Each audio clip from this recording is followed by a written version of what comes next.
अस्सलामुअलैकुम dear students. तो कैसे हैं आप सब?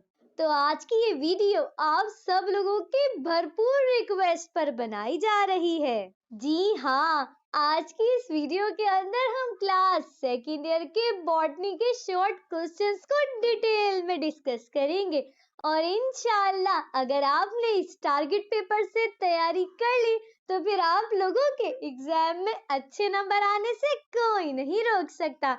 तो फिर चले बगैर वक्त को जाया किए चलते हैं हम वीडियो की तरफ। तो ये है क्लास सेकेंड ईयर का बॉटनी का टारगेट पेपर जो कि 2025 की बोर्ड एग्जाम के लिए है। तो सबसे पहले तो हम डिस्कस करेंगे सेक्शन बी को, जिसके अंदर आपको दिए जाते हैं शॉर्ट क्वेश्चन आंसर। आप लोगों के पास पूरा का पूरा जो सेक्शन बी है वो टोटल 16 मार्क्स का होता है। Attempt any 8 part question, each question carries 2 marks. आपको यहाँ पर टोटल 15 क्वेश्चन दिए जाएंगे जिसमें से आपने टोटल 8 क्वेश्चंस को अटेम्प्ट करना है और आपके पास हर सवाल जो है वो 2 नंबर का होगा। तो सबसे पहला आपके पास जो सवाल है वो है डिफाइन द फॉलोइंग टर्मिनोलॉजीज। तो आपके पास कुछ टर्मिनोलॉजीज है जिनकी आपने डेफिनेशन याद करनी है, जैसे कि point mutation, linkage, callus, gene, multiple allele, epistasis और जेनेटिक ड्रिफ्ट। तो आप लोगों के पास ये कुछ मोस्ट इंपॉर्टेंट डेफिनेशंस है, तो आप लोगों ने इनकी तैयारी लाजमी करके जानी है। इसके अलावा आप लोगों के पास जो सबसे पहला क्वेश्चन है वो है define aquifers and water table. ठीक है, तो ये आप लोगों के पास सबसे पहला क्वेश्चन है। नेक्स्ट क्वेश्चन आपके पास है जो कि मोस्ट इंपॉर्टेंट है, what is the role of DNA ligase in recombinant DNA technology. Next question आपके पास है what are the economic contribution of transgenic plants. अब एक बात जो आप लोगों ने याद रखनी है वो ये कि आप लोगों ने इन क्वेश्चंस के जो आंसर है वो कोई बहुत ज्यादा बड़े बड़े याद करके नहीं जाने हैं, क्योंकि आप लोग खुद जानते हैं कि आप लोगों के पास जो एक सवाल है वो 2 नंबर का है। तो अब आप 2 नंबर के लिए कोई एक एक पेजेस के सवाल तो याद करने से रहे हैं, तो आप लोगों ने इस बात का ध्यान रखना है कि आप लोग कोई बहुत ज्यादा बड़े बड़े आंसर को याद ना करें। और वैसे भी आप लोग जानते हैं कि अब बायोलॉजी के पेपर में ई शीट इस्तेमाल होगी, तो ई शीट के अंदर आपको कुछ स्पेसिफिक लाइंस दी गई हैं, उन्हीं लाइंस के अंदर आपने अपने आंसर को लिखना है।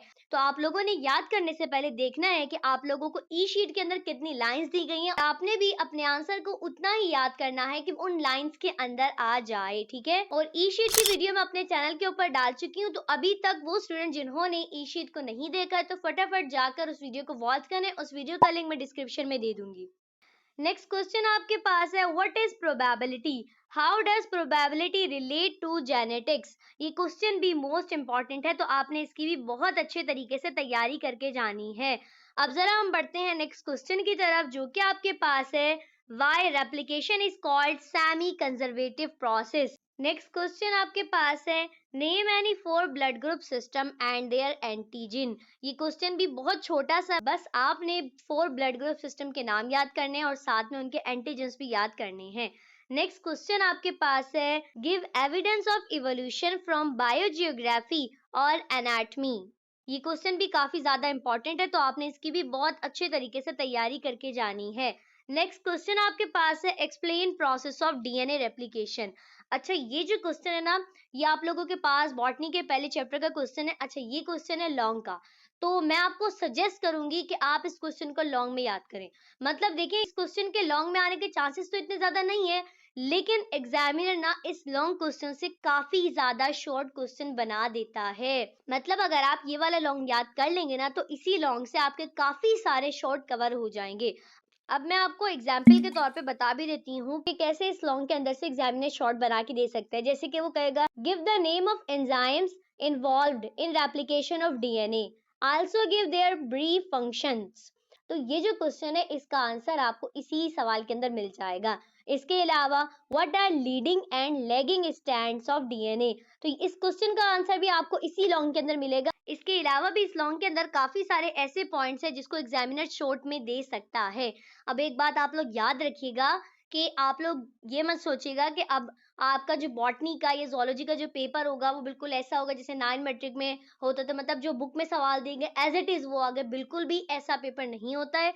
आप लोगों को एग्जामिनर कुछ भी दे सकता है, कुछ भी। लॉन्ग तो कवर हो जाते हैं, उनको तो एग्जामिनर इतना घुमा के नहीं देता, लेकिन खास तौर पर ये जो शॉर्ट होते हैं बॉटनी के और जोलॉजी वगैरह के, तो एग्जामिनर ना इनको काफी ज्यादा घुमा के देते हैं। मतलब एग्जाम के अंदर ऐसा होगा कि आप लोगों को शॉर्ट आते होंगे, लेकिन एग्जामिनर ने इतना घुमा के उन्हें पूछा हुआ होगा कि आपको समझ ही नहीं आएगा कि आपने उसका आंसर जो है वो क्या लिखना है। तो मैं आप लोगों को सजेस्ट करूंगी कि आप लोगों ने बिल्कुल भी रट्टा मारकर नहीं जाना है कि आप सोचे बस मिस ने बता दी बॉटनी के क्वेश्चन तो फटाफट हम इनका रट्टा लगाते हैं और जाके एग्जाम में दे देंगे। तो देखिए ऐसा कुछ नहीं करना है।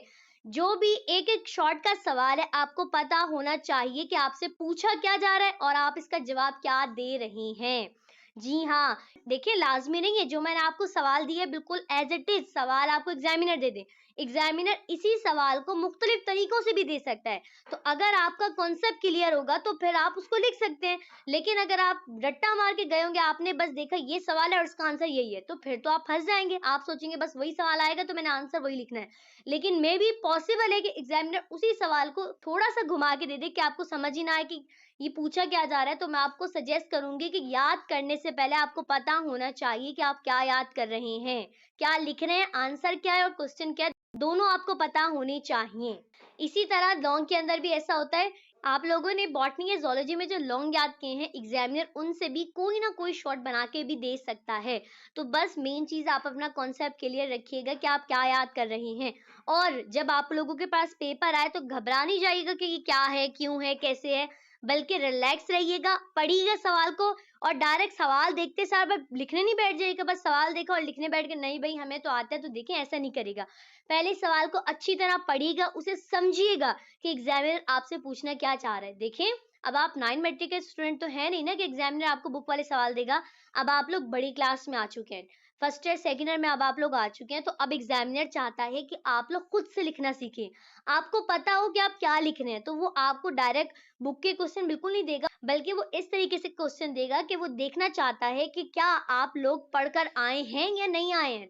तो अगर आप लोग रट्टा लगा के जाएंगे तो फिर आपको एग्जाम में बहुत मसला होगा। तभी कह रही हूँ ध्यान से जाइएगा, पहले क्वेश्चन को पढ़िएगा क्या लिखा हुआ है, फिर आंसर दीजिएगा। और मैंने आपको पहले ही कहा था कि आप लोगों ने अपने कॉलेजेस के जो पेपर हैं वो लाजमी देने हैं। तो जिन लोगों ने अपने कॉलेजेस के पेपर दिए तो उन्हें तो समझ आ गई होगी काफी हद तक के एग्जाम के अंदर क्वेश्चन किस तरीके से आ सकते हैं। लेकिन अगर अभी तक कुछ स्टूडेंट ऐसे हैं जिन्होंने कॉलेजेस के पेपर नहीं दिए हैं या फिर दिए भी हैं लेकिन उनकी सही से प्रैक्टिस नहीं हुई, तो मैं आपको सजेस्ट करूंगी आप लोग क्या करें, आप लोगों के पास जो पास्ट पेपर्स होते हैं आप लोग उनको देखें और उन्हें समझने की कोशिश करें। मैं आपको ये नहीं कह रही कि आप अभी पूरे पास्ट पेपर को उठाएं याद करना शुरू कर दें।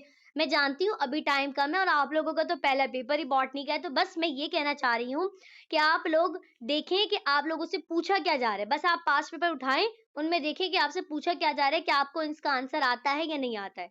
अभी तो फिलहाल आपने इस टारगेट पेपर को याद करना है, उसके बाद फिर आप करिएगा। बस जो भी याद करें समझ के याद करिएगा। ओके, अब जरा हम चलते हैं नेक्स्ट क्वेश्चन की तरफ जो कि आपके पास है, what is mutation, explain types of mutagens. ये क्वेश्चन भी काफी ज्यादा इंपॉर्टेंट है और क्योंकि इसमें जो टाइप्स है म्यूटेजेंस की उसमें से एग्जामिनर शॉर्ट में कोई भी टाइप्स पूछ सकता है, तो आपने इसकी अच्छे से तैयारी करके जानी है, ठीक है। क्योंकि देखिए है तो 2 नंबर का सवाल, लेकिन ना एग्जामिनर पूरी हेडिंग्स में से नहीं देता, वो बीच में से भी दे देता है, हेडिंग्स के बीच में से भी कुछ पूछ लेगा। तो आपको पता होना चाहिए कि एग्जामिनर पूछ क्या रहा है और आपने उसका जवाब भी क्या देना है। नेक्स्ट क्वेश्चन आपके पास है, write note on genetic code, chromosomal aberration, dichromacy and monochromacy, ठीक है। और आपने इन पे नोट याद करने, ये काफी इंपॉर्टेंट नोट्स हैं आपके पास। नेक्स्ट क्वेश्चन आपके पास है, define any one with symptoms and treatments, down syndromes and line filter syndrome. आपने इन दोनों के ही सिम्टम्स भी याद करने हैं और साथ साथ ट्रीटमेंट भी याद करने हैं। अब आप इसके जो सिम्टम्स है ना वो बुक में काफी ज्यादा लिखे हुए हैं, तो आप उसे शॉर्ट कर सकते हैं। क्योंकि देखिए अगर एग्जामिनर पूछेगा तो वो आपसे ना किसी एक का पूछेगा, तो जाहिर बात है आपको उस एक बीमारी के सिम्टम्स भी लिखने होंगे, ट्रीटमेंट भी लिखना होगा। तो आप उसके सिम्टम्स को कम कर सकते हैं और साथ साथ आपकी बुक में जो ट्रीटमेंट लिखी हुई है आप उसको भी थोड़ा सा कम कर सकते हैं, ठीक है। नेक्स्ट क्वेश्चन आपके पास है, how a pea plant can be determine as homozygous और हेट्रोजाइगस, ठीक है। ये रीजन है तो इसकी भी आपने अच्छे से तैयारी करके जानी है। नेक्स्ट क्वेश्चन आपके पास है, explain ecological pyramid of biomass, और pyramid of number, ठीक है, ये भी काफी इंपॉर्टेंट क्वेश्चन है। अच्छा, एक और मोस्ट इंपॉर्टेंट बात जो कि आप लोग अक्सर मुझसे कमेंट करके लाजमी पूछेंगे कि मिस क्या ये जो टारगेट पेपर है ये रिड्यूस सिलेबस के अकॉर्डिंग बनाया है? तो जी हाँ, ये टारगेट पेपर मैंने रिड्यूस सिलेबस के अकॉर्डिंग ही बनाया है, ठीक है। नेक्स्ट क्वेश्चन आपके पास है, mention different types of chromosomes according to the position of centromere, ठीक है। तो इस क्वेश्चन की भी आपने बहुत अच्छे से तैयारी करनी है और ये क्वेश्चन आपका जो है वो फर्स्ट ईयर में भी आया है। तो अगर आपके पास फर्स्ट ईयर की बुक है और आपने फर्स्ट ईयर में याद किया तो उसी को रिपीट कर लिएगा बस, ठीक है। नेक्स्ट क्वेश्चन आपके पास है, right statement and evidence of chromosomal theory of inheritance. ये बॉटनी के आपके पास पहले चैप्टर का पहला ही क्वेश्चन है जो कि काफी इंपॉर्टेंट है, ठीक है। नेक्स्ट क्वेश्चन आपके पास है, state Hershey and Chase experiment that confirm DNA as a hereditary material. अच्छा, ये भी ना काफी ज्यादा इंपॉर्टेंट क्वेश्चन है। ये एक्सपेरिमेंट मोस्ट इंपॉर्टेंट है क्योंकि ये क्वेश्चन ना ओल्ड बुक में भी था और ये बहुत ज्यादा रिपीटेड था और अब न्यू बुक के अंदर भी इसको शामिल किया गया, तो आपने इसकी भी बहुत अच्छी तरीके से तैयारी करके जानी है, ठीक है। नेक्स्ट क्वेश्चन आपके पास है, by the length of transcribed mRNA in eukaryotes shortened as it enters the cytoplasm for translation। ये भी काफी इंपॉर्टेंट क्वेश्चन है, इसकी अच्छे से तैयारी करिएगा। अच्छा, अब एक और मोस्ट इंपॉर्टेंट बात, अब इस टारगेट पेपर के अंदर जो रीजनिंग वगैरह है, देखिए जो नॉर्मल आप लोगों के पास क्वेश्चन है हेडिंग वाइज, जैसे कि म्यूटेशन वगैरह है, जेनेटिक कोड है, कोई डेफिनेशन वगैरह है, वो तो आपको नॉर्मली बुक के अंदर से मिल जाएगी। और मैं आप लोगों को सजेस्ट भी यही करूंगी कि आप लोगों को जो सवालात बुक के अंदर मिल रहा है तो सबसे अच्छी बात है कि आप बुक से याद करें। लेकिन अगर हम बात करें रीजनिंग वगैरह की तो बुक के अंदर ना अक्सर उसका प्रॉपर आंसर नहीं होता है, तो उसके लिए आप नेट का इस्तेमाल कर सकते हैं। मतलब जैसे चैट जीपीटी वगैरह है, यूट्यूब है, गूगल वगैरह है, तो वहां से आप अपने आंसर को ले सकते हैं जो रीजनिंग है खास तौर पे। अब ऐसा नहीं है कि आपका मिस टाइम कम है हमारे पास, हमें बुक से ढूंढना पड़ेगा, तो हम ऐसा करते हैं, हम डायरेक्ट सारे क्वेश्चन चैट जीपीटी से या फिर गूगल यूट्यूब वगैरह से ले लेते हैं। तो देखिए ऐसा नहीं करिएगा, ज्यादातर जो क्वेश्चन है वो तो आपको बुक से मिल जाएंगे और मैं आपको सजेस्ट भी ये करूंगी जो प्रॉपर हेडिंग वाइज क्वेश्चन है ना, तो वो तो आपने याद बुक से ही करने हैं। लेकिन जो रीजनिंग है उनको मैं आपको कह रही हूँ कि वो आप सर्च करके गूगल वगैरह से ले सकते हैं। लेकिन मैंने आपको पहले बताया था, अगर आप कुछ ऐसा करेंगे जो आपको गूगल से कहीं से लेना पड़ेगा तो फिर पहले आप अपने टीचर को लाजमी चेक करवाइएगा कि उसका आंसर सही भी है या नहीं है। क्योंकि अक्सर ऐसा होता है ना, पूछा कुछ जाता है, गूगल या फिर चैट जीपीटी जो है उसका आंसर कुछ दे देता है, तो फिर आपने उसको चेक लाजमी करवाना है अपने टीचर से, ठीक है। नेक्स्ट क्वेश्चन आपके पास है, state the law of independent assortment. अच्छा, इसके अंदर ना आपने सिर्फ इसका लॉ याद करना है, इसकी ये क्योंकि पूरा एक बहुत बड़ा लॉन्ग है, लेकिन ये क्वेश्चन पिछले साल रिपीट हो चुका है तो ये जाहिर बात है लॉन्ग में तो अब आएगा नहीं, ये शॉर्ट में आ सकता है। जस्ट इसका लॉ, तो आपने बस इसका लॉ याद करना है, छोटा सा ही है। और साथ में आपके पास name various nitrogen bases of DNA, ये भी बहुत छोटा सा क्वेश्चन है तो आपने इसकी भी तैयारी कर लेनी है, ठीक है। अब जरा हम बढ़ते हैं नेक्स्ट क्वेश्चन की तरफ जो कि आपके पास है, Why are plasmid used in recombinant DNA technology? अच्छा, जो ये क्वेश्चन है ना आपके पास, ये क्वेश्चन भी काफी ज्यादा इंपॉर्टेंट है। एक क्वेश्चन है आपके पास लॉन्ग के अंदर रिकॉम्बिनेंट डीएनए टेक्नोलॉजी का, तो ये जो क्वेश्चन है ये उसका ही एक शॉर्ट क्वेश्चन है, तो मैंने कहा फिर भी आपको दे दूं ताकि ऐसा ना हो आप देखकर कंफ्यूज हो जाए कि ये कहाँ से आ गया, ठीक है। तो इसका आंसर आपको उसी लॉन्ग में से मिल जाएगा, नहीं मिलेगा तो बस फिर आप सर्च कर लीजिएगा। लेकिन ये जो शॉर्ट क्वेश्चन है ये उसी लॉन्ग क्वेश्चन से रिलेटेड है, ठीक है। नेक्स्ट क्वेश्चन है, right a note on RH blood system and transgenic animals, ठीक है। आपने इन दोनों पे नोट याद करना है, ठीक है। नेक्स्ट क्वेश्चन आपके पास है, give cross between red eyed female and white eyed male in drosophila, ठीक है। ये भी काफी इंपॉर्टेंट आपके पास क्वेश्चन है। नेक्स्ट क्वेश्चन आपके पास है, how many types of decomposers exist in an ecosystem, name them. अच्छा, अब एक और बहुत जरूरी बात, अब आप लोग मुझे कमेंट करके ये नहीं कहिएगा कि मिस आप ऐसा करें इनके आंसर भी प्रोवाइड कर दे। तो देखिए ये काफी मुश्किल काम होता है कि टारगेट पेपर बनाने के साथ साथ उनके आंसर भी लिखे जाएं, ठीक है। तो आप लोग कोशिश करिएगा कि आप लोगों को आंसर बुक में से मिल जाए, और अगर कोई एक आध सवाल आपको नहीं मिलता है तो फिर आप मुझसे पूछ लीजिएगा, वो मैं आपको बता दूंगी। एक आध अगर कोई सवाल आपको बुक से नहीं मिलता है, ठीक है, अगर वो रीजन है तो फिर तो नेट पे से सर्च कर लीजिएगा, ठीक है। लेकिन ऐसा नहीं है कि आप हमेशा आप सारा ही बता दें, सबकी आंसर दे दें, तो ऐसा पॉसिबल नहीं है, ठीक है। और अब क्योंकि आप लोगों का जो पहला पेपर है वो बॉटनी का है और आप में से काफी स्टूडेंट ने अभी तक बॉटनी की तैयारी नहीं करी है, तो अब आप लोगों के पास टारगेट पेपर आ गया, तो फटाफट आप लोगों ने पहली फुर्सत में बॉटनी की तैयारी करनी है और कोई बहुत ज़्यादा परेशान होने की ज़रूरत नहीं है कि अभी तक हमारी बॉटनी की तैयारी नहीं है, शॉर्ट की तैयारी नहीं है। तो देखें, ये जो शॉर्ट है ना, ये कोई बहुत ज़्यादा बड़े-बड़े नहीं है कि आप इनको देख के परेशान हो कि बहुत बड़े-बड़े कैसे याद करेंगे, बिल्कुल भी नहीं। और अगर आप कहेंगे तो मैं इसके ऊपर एक सेपरेट वीडियो बना दूँगी कि अभी कितने आपके दिन रह गए हैं पेपर में, कोई आई थिंक 1 हफ्ता तो होगा आपके पेपर में, अभी बॉटनी के पेपर में। तो अगर आप कहेंगे तो मैं इसके ऊपर एक वीडियो बना दूँगी, आप 1 हफ्ते के अंदर कैसे अपने पेपर की तैयारी कर सकते हैं, ठीक है? नेक्स्ट क्वेश्चन आपके पास है, right a note on flow of energy in an ecosystem and energy conservation. ये क्वेश्चन भी काफी ज्यादा इंपॉर्टेंट है, तो आपने इसकी भी अच्छे तरीके से तैयारी करनी है। नेक्स्ट क्वेश्चन आपके पास है, एक्सप्लेन हार्डे-विनबर्ग लॉ और how new Darwinism differs from Darwinism. ये क्वेश्चन भी काफी ज्यादा इंपॉर्टेंट है, ठीक है? नेक्स्ट क्वेश्चन आपके पास है, why is archaeopteryx consider a connecting link between reptiles and birds.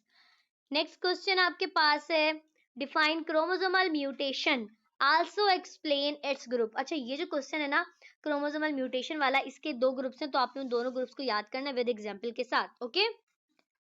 Next question आपके पास है, व्हाई ह्यूमन मेल आर हेट्रोगैमेटिक। ये क्वेश्चन भी काफी इंपॉर्टेंट है, रीजनिंग है।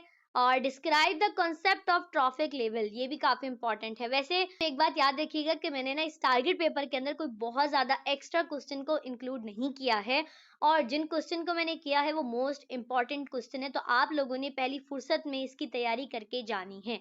और एक बात याद रखिएगा, अगर आपने पढ़ा है पूरा साल, मतलब ये है कि चलें, मैं ये नहीं कह रही कि आपने याद किया है, कुछ आपने पढ़ा है, तो एग्जामिनर कुछ भी पूछेगा तो आप लिख कर आ सकते हैं। क्योंकि देखें, आप एक बात सुने, एक सवाल ना आपके पास 2 नंबर का है, तो देखें, अब 2 नंबर के लिए एग्जामिनर ये नहीं आपको कह रहा है कि आपने लाजमी तौर पर डट्टू कॉपी बुक का याद करके देना है। एग्जामिनर जस्ट ये देखना चाहता है कि क्या आपका जो कॉन्सेप्ट है वो क्लियर है या नहीं है। तो अगर आपने पढ़ा है, लेक्चर्स लिए, चले सब छोड़े, मैं ये कह लूं बस, अगर आपने लेक्चर्स लिए, आपको आपने पढ़ा है, तब भी आप इन सवालात को करके आ सकते हैं। अगर बिलफर्ज ऐसा होते कोई क्वेश्चन जो है वो आउट आता है और आपको वो नहीं आता है, तो देखें उसको छोड़कर नहीं आना है। क्यों? क्योंकि देखें, एक सवाल आपके पास है 2 नंबर का, आपको उस सवाल के अंदर जो भी कुछ समझ में आ रहा है आपने उसको लिख देना है, ठीक है? मतलब उससे रिलेटेड ही, नहीं तो कुछ भी नहीं समझ आ रहा ना, तो वो जो क्वेश्चन लिखा हुआ होता है ना, उसी को आगे पीछे घुमा के लिख देंगे। मतलब बिल्कुल आप डट्टू कॉपी ऊपर से नीचे उतार देंगे, तो ऐसा भी नहीं है। मतलब जो समझ आ रहा है आपने वही लिख कर आना है। लाजमी नहीं है ना कि आप बुक का ही लिखें, या फिर आप अपनी ओन वर्डिंग में भी लिख सकते हैं। और अगर आपकी इंग्लिश खराब है या आपसे इंग्लिश में नहीं लिखा जाता, तब भी कोई मसला नहीं है। आपको जो समझ आ रहा है, जैसा समझ आ रहा है, आप लिख कर आए। एग्जामिनर आपको 2 नंबर ना सही 1 नंबर तो फिर भी दे देगा ना। कहाँ आप वो एक सवाल भी छोड़ दें, एग्जामिनर 1 नंबर भी ना दे आपको। तो देखिए, कुछ ना होने से कुछ होना बेहतर होता है। तो आपने लाजमी तौर पर छोड़कर कुछ भी नहीं आना है। कभी भी किसी भी पेपर में ऐसा हो कि आपको कुछ ना आ रहा हो, तब कभी भी अपनी कॉपी को ब्लैंक नहीं छोड़ते हैं, बल्कि कुछ ना कुछ उसी से रिलेटेड लाजमी लिख देते हैं, ठीक है? एग्जामिनर आपकी कोशिश को देखकर ही, आपके आंसर को देखकर ही आपको नंबर दे देगा। अच्छा, और एक और बात याद रखिएगा कि खास तौर पर ना बॉटनी और ज़ूलॉजी वगैरह में एग्जामिनर ये नहीं देखता कि आपकी इंग्लिश कैसी है। मतलब इंग्लिश के पेपर में तो लाजमी ग्रामर वगैरह का बहुत ज़्यादा ख्याल रखा जाता है कि ज़ाहिर बात है, इंग्लिश के पेपर में अगर आप ग्रामर वगैरह की गलती करते हैं लिखने में, तो एग्जामिनर आपके नंबर काटेगा। लेकिन बॉटनी और ज़ूलॉजी वगैरह के अंदर ना, अगर आप इंग्लिश लिखते हैं और उसमें आपकी ग्रामर सही नहीं है, तो एग्जामिनर उसमें आपके नंबर नहीं काटेगा, बल्कि आपको नंबर दे देगा। क्योंकि मेन चीज़ जो देखी जाती है ना, वो कॉन्सेप्ट होता है। तो अगर एग्जामिनर देखेगा कि आपका कॉन्सेप्ट क्लियर है, जो पूछा गया आपने वही बात बताई, चाहे आपने टूटे-फूटे लफ्ज़ों में बताई, अगर आपका कॉन्सेप्ट सही है, तो एग्जामिनर आपको नंबर दे देगा। वो आपको नंबर नहीं काटेगा कि भई आपकी इंग्लिश खराब है या आपने ग्रामर गलत लिखी है, तो इसके नंबर नहीं कटेंगे, ठीक है? नेक्स्ट क्वेश्चन आपके पास है, why law of segregation is called purity of gametes. अच्छा, वैसे आपने इसका लॉन्ग याद किया होगा, मैंने आपको जो दिया था ना, क्या कहते हैं, मोनो हाइब्रिड क्रॉस वाला जो क्वेश्चन है, ये उसका एक शॉर्ट है, ठीक है? तो मैंने कहा आपको फिर भी दे दूं ताकि आपको पता हो कि एग्जामिनर शॉर्ट कैसे बना सकता है। लॉन्ग में से भी शॉर्ट बना सकता है, कहीं से भी कुछ भी दे सकता है, तो बस आपका कॉन्सेप्ट क्लियर होना चाहिए। इसके अलावा आपके पास एक कुछ मोस्ट इंपॉर्टेंट डिफरेंस है जिनकी आपने लाजमी तैयारी करके जानी है। तो पहला आपके पास है लेमार्किज्म एंड डार्विनिज्म, नेक्स्ट आपके पास है ऑटोसोम्स एंड सेक्स क्रोमोसोम, और लास्ट आपके पास है डीएनए एंड आरएनए, ठीक है? क्योंकि आप लोगों के पास 2 नंबर का सवाल है, तो कम से कम आप लोगों ने 4 डिफरेंस लिखने हैं। लेकिन ऐसा मैं नहीं कह रही ना मैं कोई बहुत बड़े-बड़े डिफरेंस याद कीजिएगा, बेशक छोटे-छोटे याद करें, लेकिन 4 पॉइंट्स होने चाहिए डिफरेंस के। ठीक है, तो ये था आप लोगों के पास बॉटनी का टारगेट पेपर। उम्मीद करती हूँ कि पूरा का पूरा पेपर आप लोगों को बहुत अच्छे से समझ में आ गया होगा। इसके अलावा बॉटनी के अंदर जो सेक्शन सी है वो मैं ऑलरेडी अपलोड कर चुकी हूँ, तो वो स्टूडेंट जो मेरे चैनल के ऊपर पहली बार आ रहे हैं, तो अगर उन्होंने अभी तक बॉटनी के लॉन्ग क्वेश्चंस को नहीं देखा है तो उसका लिंक मैं डिस्क्रिप्शन में दे दूंगी, क्योंकि उस वीडियो के अंदर मैंने मोस्ट इंपॉर्टेंट लॉन्ग रखे हैं ताकि आप कम वक्त में भी बेहतर तैयारी कर सकें। तो आई होप कि मैंने मोस्ट इंपॉर्टेंट चीजें आपको बता दी हैं ताकि आप पेपर में किसी किस्म की गलती नहीं करें। ठीक है, तो अगर आपने अभी भी कुछ पूछना हो कमेंट सेक्शन में पूछ लीजिएगा, और अब हम मिलेंगे नेक्स्ट वीडियो में। तब तक के लिए अल्लाह हाफिज।